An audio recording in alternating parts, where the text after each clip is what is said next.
ప్రతిఘటన టీవీకి స్వాగతం. క్షణక్షణం మీకోసం.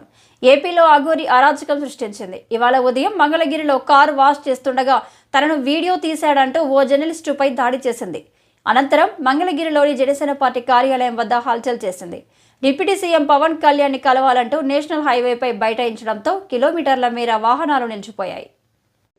తను పవన్ కళ్యాణ్ను కలవాలని, ఆయనను కలిసిన తర్వాతనే ఇక్కడి నుండి వెళతానంటూ డిమాండ్ చేస్తూ రోడ్డుపై బైఠాయించింది. ఆలయ భూములు పరిరక్షించాలని పవన్ కళ్యాణ్ను కోరతానని చెప్పింది. తిరుమలలో హిందూయేతర మత ప్రచారంపై విచారణ ఈ క్రమంలో అడ్డుకోబోయిన పోలీసులపై తిరగబడిన అఘోరి దాడికి కూడా పాల్పడింది. డిప్యూటీ సీఎం పవన్ కళ్యాణ్ రావాలి అంటూ నినాదాలు చేసింది. అదుపులోకి తీసుకోవాలని ప్రయత్నించిన పోలీసులపైన దాడి పాల్పడింది.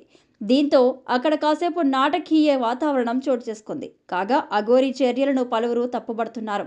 తాజా ఘటనకు సంబంధించిన అఘోరి వీడియోలు సోషల్ మీడియాలో వైరల్ అవుతున్నాయి.